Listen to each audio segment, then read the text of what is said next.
नमस्कार, आप देख रहे हैं सिटी न्यूज इंडिया। मैं हूं मनस्वी गौर। गाजियाबाद से आई एक दर्दनाक घटना ने पूरे देश को सोचने पर मजबूर कर दिया। सवाल सिर्फ ये नहीं कि क्या हुआ, सवाल ये है कि आखिर ऐसा हुआ क्यों। ऐसी क्या परेशानी थी जिसने उन बच्चियों को इतना बड़ा कदम उठाने पर मजबूर कर दिया। आज इस खास बातचीत के जरिए हम समझेंगे बच्चों की मेंटालिटी।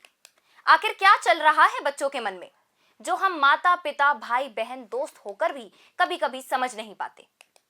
हमारे साथ मौजूद हैं वरिष्ठ मनोचिकित्सक डॉक्टर अर्चना गौतम।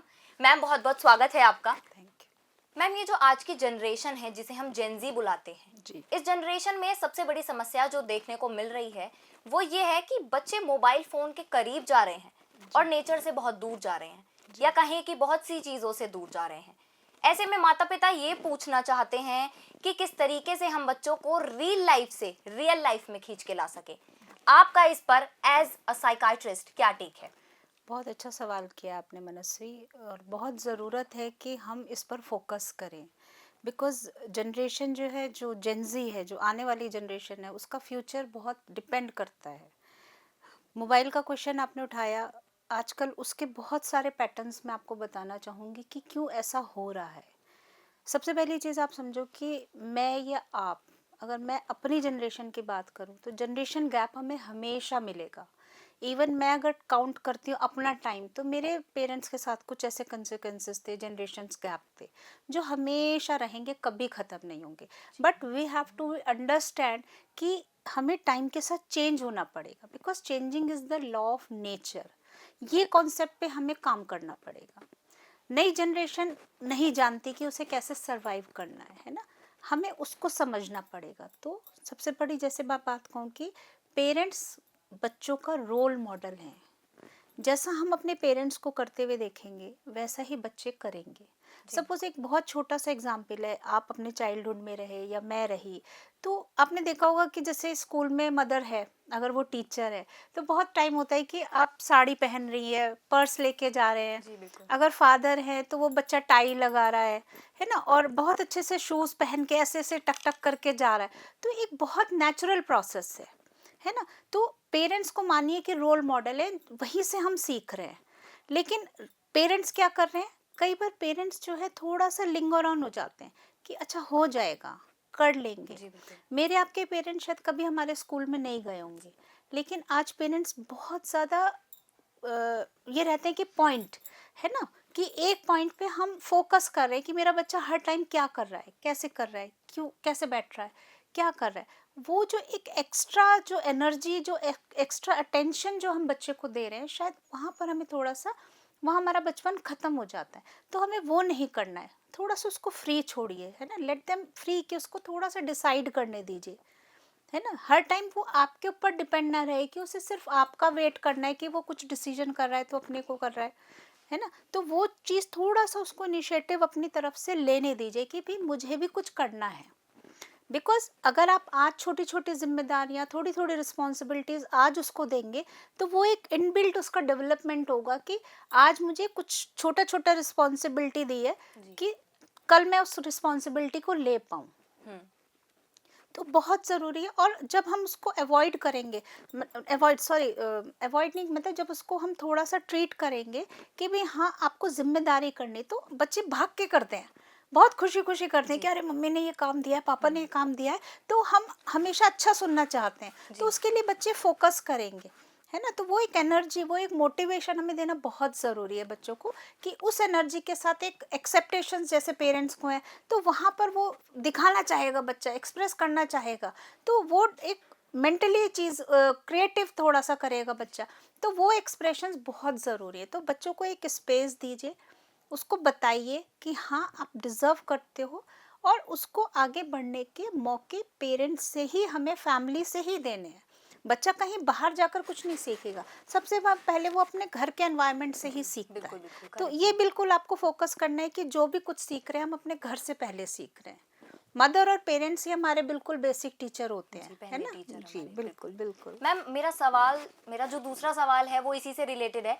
अक्सर कहते हैं, जैसे आपने भी अभी कहा, कि पेरेंट्स जो होते हैं वो बच्चों के लिए आईना होते हैं। वो हम उसी तरीके से खुद को देखते हैं जैसे उनके पेरेंट्स करते हैं। बिल्कुल कौन बिल्कुल। सी ऐसी चीजें हैं जो कि पेरेंट्स को नहीं करनी चाहिए? कौन सी ऐसी बातें हैं या कौन सी ऐसी एक्टिविटीज हैं जो उनके सामने, बच्चों के सामने नहीं करनी चाहिए, पेरेंट्स को कौन सी चीज अवॉइड करनी चाहिए? देखो मनस्वी, इसमें थोड़ा सा रोल मैं कहूँगी आजकल बहुत बदल गया है।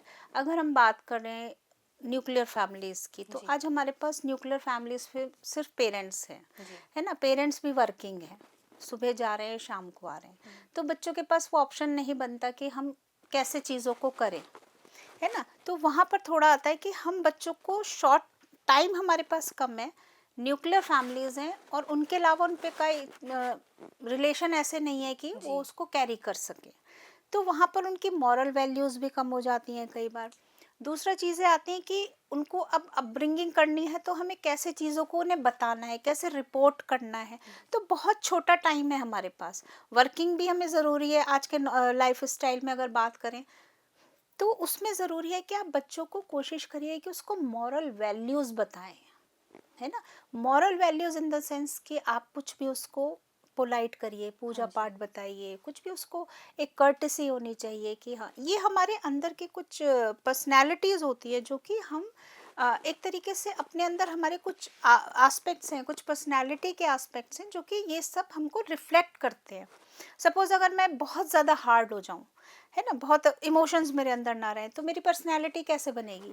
बहुत नेगेटिव हो जाएगी, बहुत एग्रेसिव हो जाएगी। अपार्ट इसके बाद अगर थोड़ा सा मैं ये करती हूँ कि अगर मैं किसी से हम्बल हो रही हूँ, या मैं पूजा कर रही हूँ, या मैं झुकना सीख रही हूँ, है ना, मैं पूजा कर रही हूँ, तो इट मीन्स कि मैं कहीं किसी के साथ झुकना सीख रही हूँ, मेरे अंदर एक सॉफ्ट कॉर्नर आ रहा है। तो वो सॉफ्ट कॉर्नर मेरा ऐसा नहीं है कि पेरेंट्स के साथ ही काम करेगा, है ना, वो कहीं ना कहीं मेरे सब जगह में दिखाई देगा। अगर कोई पेट मुझे सड़क पर मिला है, तो मैं उसको भी उसी जी। नज़रिए से देखूंगी। अगर कोई ह्यूमन बीइंग मेरे साथ है, तो वो पेन उसका मैं वहाँ रियलाइज करूंगी। तो वो मैं सेम फिर मेरा नेचर बन जाएगा वो, क्योंकि जी। जी। अपब्रिंगिंग और डेवलपमेंट मेरा इस तरीके से हुआ है। तो मैं अपने पेरेंट्स को, अगर मैं बात कहूँ कि मैं अपने पेरेंट्स से जुड़ पाऊंगी, तो एक मॉरल वैल्यूज़ ज़रूर बच्चों को दीजिए एक छोटे छोटे टाइम में। जैसे अगर आपने देखा होगा कि पुराने पैटर्न्स में मदर अपने बच्चों को कहानियाँ सुनाती थी, जी। है ना। एक सोने का टाइम ऐसा होता है कि हम वो टाइम यूज़ कर सकते हैं बच्चों को एक स्टोरी टेलिंग करके। कुछ आपके पास बहुत अच्छे बुक्स होते हैं, उनको वो सब बता के, तो वो अपब्रिंगिंग उनके इन्वॉल्व करिए कि कन्वर्सेशन भी रहे आपका बच्चों के साथ, और प्लस उनकी मॉरल वैल्यूज़ भी बढ़े उनके साथ, है ना, ताकि वो एक अच्छी सी पर्सनैलिटी से साथ निखर कर आए। मैम, एक सवाल मेरा और है। आपने जिस तरीके से बोला कि क्या खा रहे हैं, क्या पी रहे हैं, वही सब, मैम खान पीन और नींद का, यानी कि स्लीप स्केड्यूल का क्या रोल है बच्चों की मानसिक स्थिति में, या बिल्कुल कहें कि मेंटल डेवलपमेंट में क्या रोल है, वो मैं बिल्कुल आपसे जानना चाहूंगी। बिल्कुल मनस्वी, अगर हम साइंटिफिकली या एनाटॉमिकली हम बात करें, तो हमारा ब्रेन जो है बहुत एक प्राइमरी नीड जैसे होती हैं। नींद और भूख जो है वो हमारी प्राइमरी नीड्स हैं, वो 100% पूरी होनी चाहिए। जब तक मेरी नींद पूरी नहीं होगी, मैं अगले टाइम के लिए एनर्जेटिक नहीं होऊंगा कि मैं काम कर पाऊँ, चीज़ों को अच्छे से रिस्पॉन्स कर पाऊँ। अगर खाना मेरा प्रॉपर नहीं होगा, तो मेरी बॉडी में एनर्जी नहीं होगी, है ना, मैं लेजीनेस क्रिएट हो जाएगी। तो अगर नेचुरली भी बात करें, तो नींद और भूख, ये दोनों चीज़ें बहुत प्रॉपर है। प्रॉपर नींद होनी चाहिए 7 से 8 घंटे की आपकी। अगर बच्चा एक अच्छी नींद सो रहा है रात में, तो वो दिन में उठ के फ्रेश होके काम कर सकेगा, अपना स्कूल का होमवर्क करेगा, अपनी एक्टिविटीज़ कर पाएगा। दूसरी एक बहुत पुरानी कहावत है कि जैसा आप खाओ अन्न, वैसा रहे मन। जी बिल्कुल। खाने की जैसे आपने बात कही मनस्वी, तो मैं ये कहूँगी कि खाना बहुत ज़रूरी है, और हेल्दी फूड। जंक फूड खराब नहीं है, जंक फूड बुरा है हम ये नहीं कहेंगे। बिकॉज ऑफ फॉरेन में देखो कि वो जंक फूड खा रहे हैं, लेकिन हम क्या कर रहे हैं उस खाने को, हम यहाँ पर उसका सब्सिट्यूट ढूंढ रहे हैं, हम उसको केमिकल्स में लेकर आ रहे हैं। वो गलत है, क्योंकि उसका वो ओरिजिनल हमारे पास नहीं है। जी। हमारे पास जो ओरिजिनल है वो है सब उसका केमिकल जी। रूप जैसे में। पैकेज फूड हो जैसे गए। पैकेट फूड जी। हैं, या हम जो यूज़ कर रहे हैं, जो खाना यूज़ कर रहे हैं, वो केमिकल्स यूज़ कर रहे हैं। जी। जैसे आप अगर बात करें कि इसको छोटी सी बात से समझिए कि मसाले हमारे पास प्योर है आज की डेट में। जी। हम उन्हें पता है कि अगर हल्दी है, धनिया है, मिर्च है, खटाई है, तो ये हमारे प्योर मसाले हैं, इनको आप करके कुछ भी बना लीजिए, है ना, वो उसी कंडीशन में जी। रहेंगे। लेकिन वो क्या उनके पास हर्ब्स हैं और उनका कॉस्टिंग अगर आप देखोगे तो यहाँ बहुत है, वो आप अफोर्ड नहीं कर सकते, तो वो जंक फूड आपको इसलिए नुकसान देता है। अगर आप अच्छी क्वालिटी का जंक फूड अफोर्ड करेंगे तो वो खराब नहीं है। दूसरा, वहाँ ज़्यादातर प्रिजर्वेटिव खाना है और हमारे इंडियन कल्चर में या हमारी इंडियन रसोई में हम प्रिजर्व खाना पसंद नहीं करते हैं। जी, अगर बिल्कुल। सुबह का खा लिया तो दोपहर, दोपहर का है तो शाम को, ताज़ा बस खाना इससे प्रेफ़र ताज़ा करते हैं। खाना जी, पसंद बिल्कुल। करते हैं। तो मैं ये कहूँगी कि हेल्दी फूड वही है ना, कि आप ताज़ा किचन किचन से बना रहे हैं और खा रहे हैं, तो कोशिश करिए वही खाइए आप। फ्रूट्स खाइए, फ्रूट्स आपके पास ताज़ा है। और आप इसको बहुत छोटी सी एक बात से समझ सकते हैं कि पशु पक्षी हैं, आप उनको देखिए, उनका नेचर ये है कि जो उन्हें खाना होगा वो वही खाएंगे, जी, वो कुछ और नहीं खाएंगे। अगर तोते को अमरूद खाना है तो वो अमरूद खाएगा, जी, बिल्कुल। कुछ नहीं खाएगा। आप उसको कितना भी कुछ भी दे लीजिए वो नहीं खाएगा। अगर गाय को घास खानी है तो वही खाएगी, है ना। तो हम उसकी मेंटलिटी से तो बहुत ऊपर है ना। तो जी, हम बिल्कुल। यहाँ ये समझ सकते हैं कि भाई अगर कुछ अच्छा मुझे है तो मैं खाऊं, और अगर कुछ खराब है तो मैं उसको अवॉइड कर दूं। आज की जनरेशन में कहते हैं कि स्ट्रेस, एंग्जाइटी और लो सेल्फ एस्टीम ज़्यादा देखने में मिल रहा है बच्चों में। ऐसा क्यों है? इसके कारण क्या हैं? आपने थेरेपी, काउंसलिंग वगैरह के दौरान क्या नोटिस किया है? बच्चों में ये सेल्फ एस्टीम कम होना और एंग्जाइटी और स्ट्रेस बहुत छोटी उम्र से बढ़ जाना, ये इसके क्या कारण हो सकते हैं? बिल्कुल। आज की अगर डेट बात करूं मैं मनस्वी, तो आप ये कह सकते हो कि हमारा बचपन कहीं खो गया है ना। हम जी, बहुत प्रेशराइज हो गए हैं। बच्चों का एक फील ऑफ कंपटीशन हम हर जगह बच्चों को देने लगे हैं कि नहीं आपको ये करना है। आप उन्हें फ्री क्यों नहीं छोड़ते? उनके अंदर कुछ ना कुछ क्वालिटीज़ हैं, उनको बाहर आने दीजिए और वो टाइम से ग्रोथ के साथ बाहर आएंगी। अगर आप नोटिस करोगे तो जो ब्रेन आपका डेवलप हो रहा है वो एक टाइम के साथ अपने आप चीज़ों को बाहर निकालेगा। वो एक क्रिएटिविटी अपने आप बच्चा बाहर देगा। उसमें आप हमेशा बच्चों को ये मत करिए कि नहीं तुझे फर्स्ट आना है, तुझे ये करना है, तुझे डॉक्टर बनना है।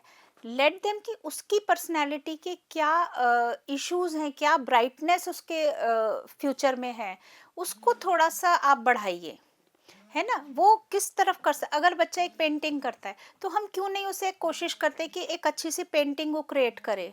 हम क्यों उसे चाहते हैं कि वो इंजीनियर बने या डॉक्टर बने या वट एवर इट इज, है ना। जी, हम उस पर थोप क्यों रहे हैं? क्यों नहीं हम उसको फ्री होने दे रहे? हो सकता है जी, वो एक बहुत अच्छा पेंटर बन जाए, हो सकता है वो कोई और अच्छी क्रिएटिविटी करे, हमारी एक्सेप्टेशन से और ज्यादा कहीं करे। जी, हम करेक्ट। सोचते हैं कि वो 10 से 5 वाली जॉब करे सीधा घर आ जाए। मे बी पॉसिबल कि शायद और कुछ उसकी एक्सेप्टेशंस हो और जी, एबिलिटीज उसके अंदर हों। तो वो थोड़ा सा हमें उसको शाइन अप करना है। उसके लिए बच्चों को स्पेस दीजिए, उनसे बातचीत करिए एंड लेट देम फ्री कि वो हर चीज़ आपसे शेयर करें, आपसे बताएं, है ना। आपके साथ जो भी कम्युनिकेशन है, आपका कम्युनिकेशन स्किल्स उनके बहुत अच्छे आपके साथ होने चाहिए। मैम, आप पर्सनली अपने एक्सपीरियंस के बेसिस पे कौन सी एक एक्सरसाइजेज और कौन से पॉजिटिव एस्पेक्ट्स बताएंगी पेरेंट्स को कि ये आप अपने बच्चों को कराएं तो उससे उनका सेल्फ एस्टीम अप हो सकता है और स्ट्रेस इश्यूज उनको नहीं होंगे और किस तरीके से वो अपने पैशन, स्टडीज, फैमिली सब पे अच्छे से फोकस कर पाएंगे? ठीक ठीक, बिल्कुल मनस्वी, आपने बहुत अच्छा सवाल करा है लास्ट में कि पेरेंट्स को और बच्चों को ऐसा क्या करना चाहिए कि उसका ओवरऑल मेरे पास सिर्फ एक ही आंसर है कि आप बच्चों के साथ अपना कम्युनिकेशन बहुत स्ट्रांग रखिए। डर से नहीं, डर और प्यार दोनों ही हो, लेकिन आप कोशिश करिए कि अगर बच्चा आपके साथ है, अगर वो कहीं गलत करके आ रहा है, अगर वो आज उससे कुछ गलत हुआ है तो वो शाम को आके आपसे बताए। अगर उसने आज स्कूल के में एक पेंसिल भी चुरा ली है तो वो आपको बताए कि हाँ मम्मी आज मैंने गलती से उसकी पेंसिल चुराई है, मुझे वो पेंसिल अच्छी लग रही थी तो मैंने आज वो पेंसिल चुराई है। बिसाइड्स दैट कि उसको ये लगे कि आज मैंने ये गलत काम करा, तभी आप जी, उसको सही डायरेक्शन दे पाओगे। और उसके लिए हम फिर वहीं आते हैं कि कहीं ना कहीं आपका कम्युनिकेशन अपने बच्चों के साथ प्रॉपर होना चाहिए। प्रॉपर कन्वर्सेशन आपका आपका बातचीत का जरिया अगर अपने बच्चों के साथ है तो आप बच्चों को आप आगे ले जाओगे। फिर कोई फर्क नहीं पड़ता कि चाहे मेरे पास दो चीज़ें कम भी हों, दो मेटलिस्टिक चीज़ें शायद मेरे पास कम हो, लेकिन अगर मेरे पास कम्युनिकेशन है, मैं अपने बच्चे से बात कर रही हूँ तो वो मुझे जान पा रहा है, मैं उसे जान पा रही हूँ, है ना, वो बहुत ज़रूरी है। अगर मेरा बच्चा मुझे इमोशनली अंडरस्टैंड कर रहा है या मैं अपने बच्चे को इमोशनली अंडरस्टैंड कर रही हूँ, तो एक बॉन्डिंग मेरे साथ बनी हुई है। तो बच्चा मुझे अगर गलत करके आया, उसने मुझे बता दिया कि हाँ मम्मी आज मैंने ये गलत करा, तो मैं उसे गाइड कर पाऊंगी, उसे बता पाऊंगी कि आगे से ये नहीं करना। शायद मैं तुम्हें कोई अच्छा एक्सपेंसिव नहीं दिला पाऊँ, लेकिन हाँ उससे कम कोई चीज़ मैं तुम्हें अफोर्ड कर सकती हूँ, तो मैं दिला सकती हूँ। तो वो चीज़ करनी है आपको, टोटल ओवरऑल करना है कि अपने बच्चों के साथ एक कम्युनिकेशन बहुत स्ट्रांग रखिए। कोशिश करिए घर में जैसे सब लोग सुबह बाहर होते हैं, तो रात के टाइम में आप सभी लोग बैठ के अपना डिनर एक साथ करें। सारे दिन का कम्युनिकेशन एक दूसरे से शेयर करें, ताकि भाई बहनों का, पेरेंट्स का और जो फैमिली मेम्बर्स हैं, आपका एक अच्छी सी बॉन्डिंग पूरी फैमिली के साथ बन सके, हम एक दूसरे को समझ सकें। मैम अक्सर पेरेंट्स ये बोलते हैं, ये बताते हैं कि पेरेंट मॉडल कैसा होना चाहिए, उनका ये सवाल होता है। उनका कहना ये है कि अगर हम बच्चे के साथ बहुत स्ट्रिक्ट रहेंगे तो बच्चा हमसे दूर हो जाएगा, हमसे उखड़ा उखड़ा रहेगा।